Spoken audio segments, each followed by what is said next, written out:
Hi everyone, it's Kimry with Girls Guide to Cars, and today I am having to relinquish this fabulous car I've had for a whole week, Toyota RAV4 Limited Hybrid. Oh my gosh, did I say hybrid? Yes, it's a hybrid. Now, first, let me just tell you, I come from a two Toyota hybrid family. We drive Priuses. Love them. The reliability of the first one was so great that we bought a second one 10 years later. So for me, not a regular SUV or an all-wheel drive vehicle driver, but for me to transition from the Prius hybrid to the RAV4 was a piece of cake. And oh my God, what a glorious ride. I love being up higher. The first thing I noticed coming from the Prius to this vehicle is going over the bumps.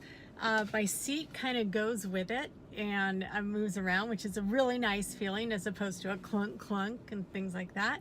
So my daughter's in high school and she just passed her driver's test, and the last day that I drove her to school was in this vehicle.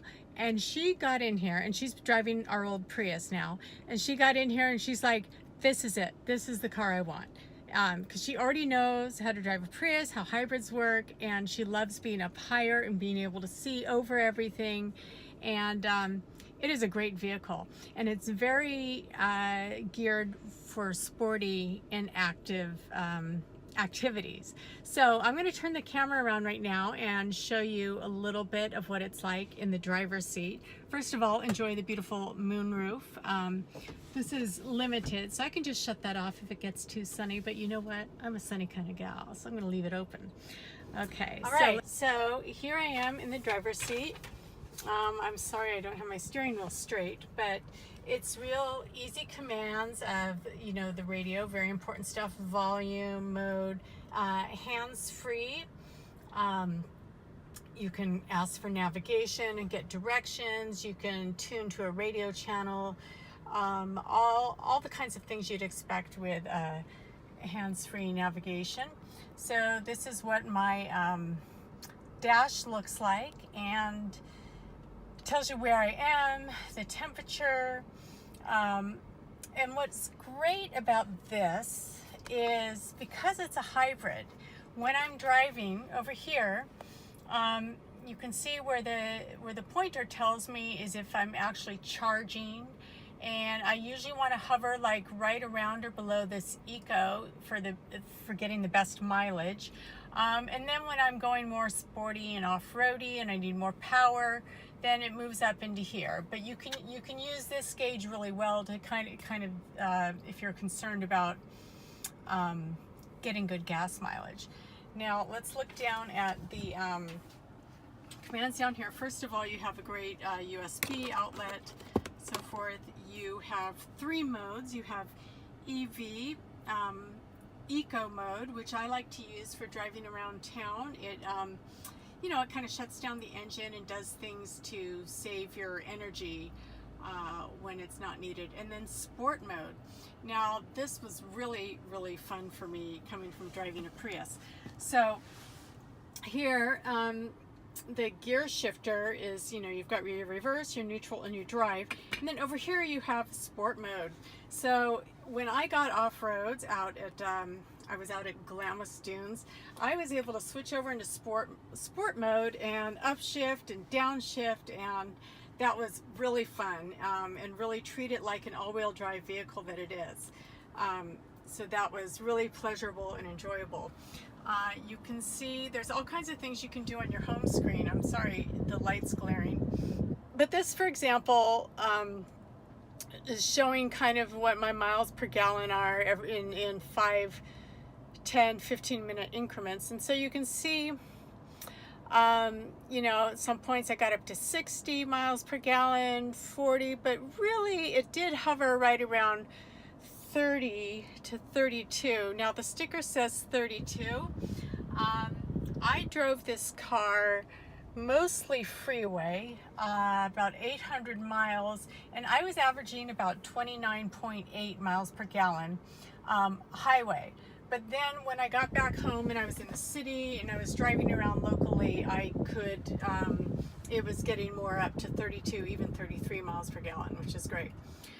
The air is fabulous. You have driver control and passenger control is different, so they can set their temperature different. Recirculating the air, and you've got your, you know, your lights and your moonroof up here. And then let's just look at the back seat here is really nice. It seats 3, and you've got good head restraints. I've got one down right now because I'm actually going to get out and show you the outside of the vehicle. But before we go outside, I just want to tell you that, like I said, it was a real easy transition to all-wheel drive. The off-roading, and I actually was out this weekend covering something called the Rebel Rally, which is an all-women's off-road no-tech navigation rally course, which was amazing. But it ended up in Glamis Sand Dunes in Southern California in Imperial County. And sorry, I'm getting little notices on my phone.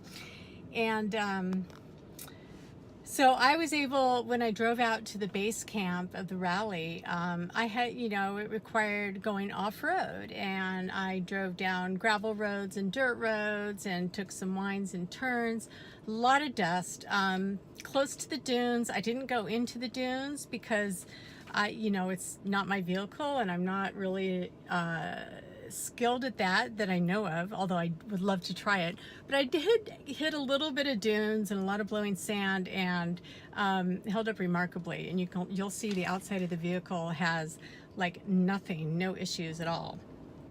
Okay, so before I get out of the vehicle, I'm going to show you how I can open the trunk from right here in the driver's seat, and you can see it raising up in back. And we're going to go out and take a look at it. So anyway, this is what the exterior looks like, and this is the fabulous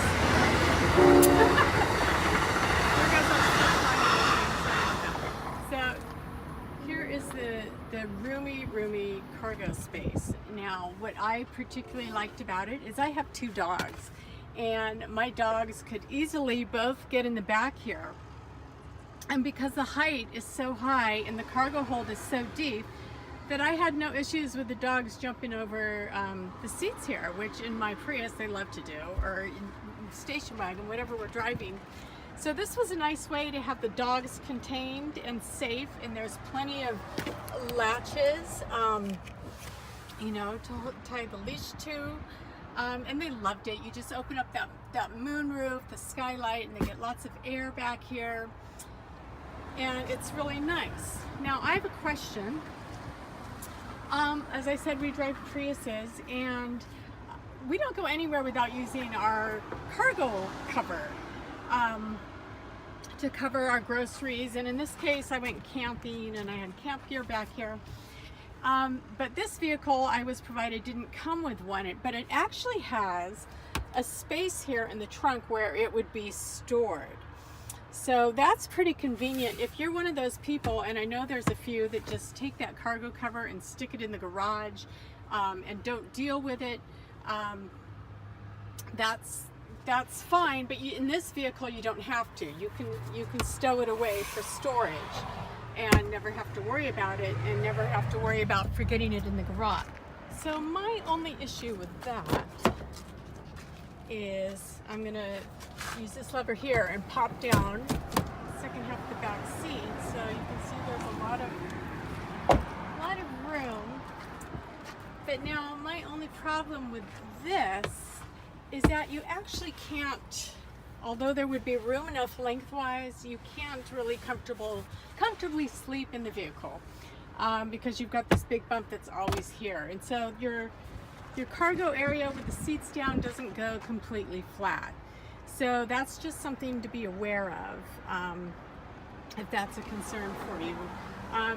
But there's, you know, definitely a lot of area back here to put your tents and your camping gear. And What's great on the roof, see, I love how this closes. I don't have to deal with it, hands off. But on the roof, I've got, you know, your optional cross racks. And so that's really great for putting your storage and your surfboards and whatever. So, as I went off-roading and I was at Glamis Sand Dunes, and I don't know what the coating is on this paint job, but the dirt just kind of fell away. So the car still looks pretty clean and great. You can see a little bit of dust right here where there was an old decal. But anyway, all in all, a really good vehicle for off-roading. Okay, so back inside, as I said, I'm in the Toyota RAV4 Hybrid Limited. And the manufacturer's suggested retail price before all the optional equipment is $34,030. And with the optionals added in, which this has an advanced technology program, Sirius radio, AM, FM, hands-free phone, all of that, the N-Tune program with Toyota, where you can sync your phone and your hands-free navigation and commands. And then what else is extra on here? The floor mats, the roof rack cross racks, and door sill protectors and jam protection. So with all of the optional add-ons, this particular version of the Toyota RAV4 Hybrid Limited totaled out at $37,487,000. And because it's a hybrid, which is absolutely fantastic for an SUV, you're looking at a fuel economy of about 32 miles per gallon average, 34 in the city, 30 in the highway. And that's an incredible cost savings, actually, not cost. If you're an SUV all-wheel drive fan, this is really a good way to go. So I'm going to say farewell right now, but I just want to say one more thing though before I sign out, is that this off-road rally that I went to had a few Toyota entrants, but there wasn't a single hybrid SUV in the rally. And based on my experience driving this vehicle on different terrains and in different conditions, I think it'd be a worthy contender. And I'd love to see a hybrid in the Rebelle Rally or any off-road rally coming up. So with that, I'm going to say farewell. Kimry, Girls Guide to Cars, and if you have any questions, please feel free to leave them in the comments. I didn't go live because the channel's very busy today and there's other people broadcasting live. So this is pre-recorded, but please, any questions in the comments and I'm happy to answer them. Now, one more thing. So they're coming to collect the vehicle today, and I'm not in my driveway, but my Prius is, and I kind of just put the key to the Prius out there. So I'm hoping maybe they'll just take the old Prius and forget that I even have this car, and this will be my new car and my daughter's car. And okay, I'm dreaming, but seriously, this would be the easiest, most lovely transition for me, going from a Prius to an all-wheel drive SUV, and with surfboards and camping gear and dogs. I think it's the perfect vehicle for all of that. All right, that's enough. Bye.